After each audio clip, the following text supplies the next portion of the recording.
ഈ കേരളത്തെക്കുറിച്ച് സൃഷ്ടിക്കപ്പെട്ടിട്ടുള്ള അനേകം തെറ്റിദ്ധാരണകളിൽ ഒന്നാണ് ഇവിടെ എല്ലാവരും കുടിച്ചു ബോധമില്ലാതെ നടക്കുന്ന ഒരു സ്ഥലമാണെന്നുള്ളത്.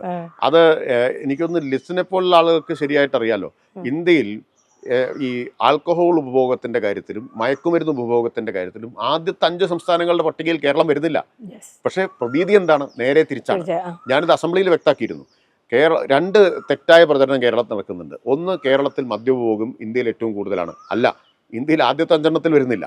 2, കേരളത്തിൻ്റെ വരുമാനം മുഴുവൻ മദ്യത്തിൽ നിന്നാണ്. ഇത് രണ്ടും തെറ്റാ. കേരളത്തിൻ്റെ വരുമാനത്തിൻ്റെ വളരെ പ്രധാനപ്പെട്ട ഒന്നാണ്, പക്ഷെ മുഖ്യ വരുമാനം ഇതല്ല, മദ്യമല്ല എന്ന് കണക്കുകൾ സഹിതം ഞാൻ അസംബ്ലിയിൽ വിശദീകരിച്ചിട്ടുള്ളതാണ്. ഇപ്പോൾ കുറച്ചു കാലമായിട്ട് ആ പ്രചരണത്തിനൊരു ശമനമുണ്ട്, കുറച്ച് വ്യത്യാസം വന്നിട്ടുണ്ട്. ഇപ്പം മദ്യത്തിൻ്റെ വില കൂട്ടുക എന്ന് പറഞ്ഞാൽ ഒന്ന്, സാധാരണഗതിയിൽ ഒരു നികുതി ചുമത്തുന്നതിൻ്റെ ഒരു പ്രിൻസിപ്പിൾ തന്നെ എന്താണ്? നിരുത്സാഹപ്പെടുത്തേണ്ട ഉൽപ്പന്നങ്ങൾക്കാണല്ലോ കൂടുതൽ നികുതി ചുമത്താറുള്ളത്. ടൊബാക്കോ, മദ്യം, ഇതിനൊക്കെ കൂടുതൽ നികുതി സാധാരണ ചുമത്താറുണ്ട്. അതുപോലെ നമ്മൾ കൂടുതൽ നികുതി ചുമത്തുന്നു എന്നുള്ളൂ.